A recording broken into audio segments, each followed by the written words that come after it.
नमस्कार, मेरा नाम आचार्य हरीश है। योगा माई लाइफ पर आप सबका स्वागत है। आज का विषय है दो विचारों में होती है एक रहस्यमय शक्ति।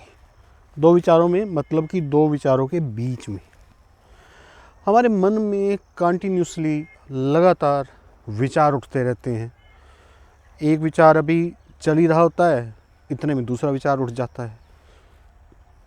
दो विचारों के बीच में कोई भी दो विचार अगर हम ठहरना सीख जाएं तो एक ऐसी शक्ति के रूबरू हो सकते हैं जो हमें बहुत कुछ दे सकती है। लेकिन दो विचारों के बीच की शक्ति को पहचानने के लिए हमें शुरुआत में डीप मेडिटेशन की आवश्यकता होती है, यानी कि एकाग्रता की आवश्यकता होती है। दो विचारों के बीच में ऐसी शक्ति समाई हुई है जिसे समझने के लिए पहले समझ शक्ति की ज़रूरत होती है, और समझ शक्ति के लिए ध्यान की ज़रूरत होती है, और ध्यान के लिए एकाग्रता की ज़रूरत होती है।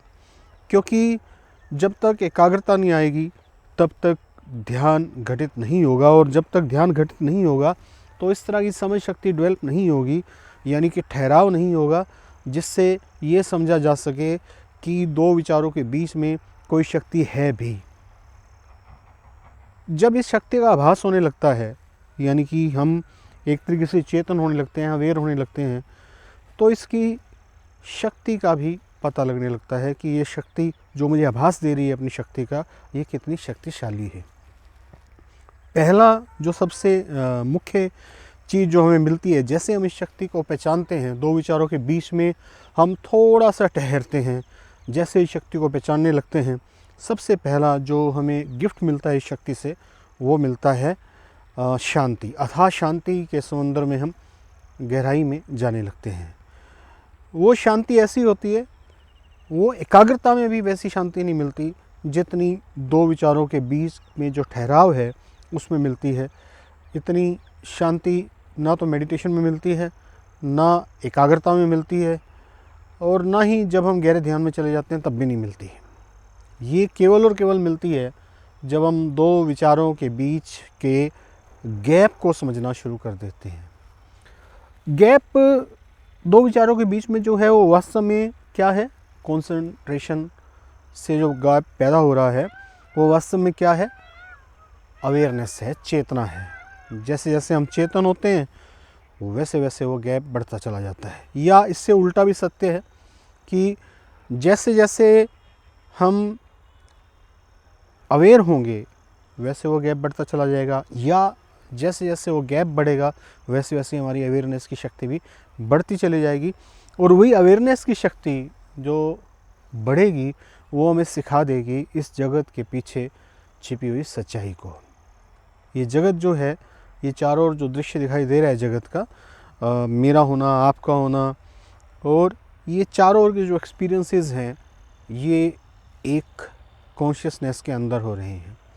जब हम उस कॉन्शियसनेस को समझ जाते हैं तो हमें भूतकाल भी समझ में आने लगता है, वर्तमान काल भी समझ में आने लगता है, और भविष्य काल भी समझ में आने लगता है। क्योंकि इस कॉन्शियसनेस के अंदर ही ये तीनों के तीनों काल जो है वो एग्जिस्ट कर रहे हैं, चल रहे हैं।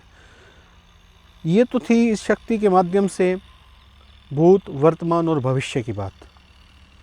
इसके अलावा जो दो विचारों के बीच में जिस शक्ति की बात कर रहा हूँ, इसके अलावा वो बहुत कुछ देती है। आपकी पर्सनैलिटी में निखार आता है, आपके चेहरे में निखार आता है, आपकी वाणी में ओज आता है, आपका जो सेल्फ कॉन्फिडेंस है वो बढ़ता है, और कभी भी आप ध्यानस्थ हो सकते हो। जबकि पहले ध्यान के लिए हमें तैयारी करनी पड़ती है। पतंजलि योग सूत्र के हिसाब से यम, नियमासन, प्राणायाम, प्रत्याहार, जो धारणा, ध्यान और समाधि, इस तरीके से जाना पड़ता है। लेकिन जब आप दो विचारों के बीच की शक्ति को पहचान जाते हैं तब बिल्कुल सीधे आप मेडिटेशन कर सकते हैं, ध्यान में उतर सकते हैं। क्योंकि जैसे आप अवेयर होंगे उसी वक्त एकाग्रता चली आएगी, और जैसे एकाग्रता आएगी उसी वक्त ध्यान हो जाएगा। तो ये एक बड़ी अजीब सी पहेली है, एक अजीब सा एक्सपीरियंस है कि पहले हम एकाग्रता से इस शक्ति को हासिल करते हैं, और जब इस शक्ति को हासिल करते हैं तब हमें एकाग्रता नाम की शक्ति की आवश्यकता नहीं होती। तब एकाग्रता जो है वो हमारे पीछे पीछे घूमती है। तो इसको पहचानने का तरीका क्या है, इसको करने का तरीका क्या है, ये जानना भी बड़ा इम्पोर्टेंट है। दो विचारों के बीच की शक्ति को किस तरीके से पहचानें। सबसे पहली बात कि इसको एकाग्रता से पहचाना जाएगा। जैसे मैंने बताया, एकाग्रता के लिए, क्योंकि एकाग्रता ध्यान से पहले की सीढ़ी है, तो हमें ध्यान की पत्तियों का सहारा लेना पड़ेगा। सबसे बेस्ट मेथड जो है ध्यान करने का, अगर आप नए हैं तो योग निद्रा है। जितना अधिक आप योग निद्रा करेंगे उतना ज़्यादा प्रत्याहार का अनुभव होगा। प्रत्याहार बदल जाएगा धारणा में और धारणा बदल जाएगी ध्यान में, और फिर हम कॉन्शियसनेस के लेवल तक पहुँचेंगे, चेतना के लेवल तक पहुँचेंगे और दो विचारों के बीच के ठहराव को और उस शक्ति को पहचानने लगेंगे। तो इस टॉपिक पे और भी वीडियो हम लोग बनाएंगे। आज के लिए इतना ही। वीडियो देखने के लिए बहुत बहुत धन्यवाद। चैनल के साथ जुड़े रहिए और इंस्टाग्राम पे भी हमें फॉलो कीजिए, फेसबुक पे भी हमसे जुड़िए। यूट्यूब से आप जुड़े हुए हैं, चैनल अगर सब्सक्राइब नहीं किया है तो सब्सक्राइब कीजिए। इंस्टाग्राम पे और फेसबुक पे फॉलो कीजिए। Thank you very much. आपका दिन मंगलमय हो।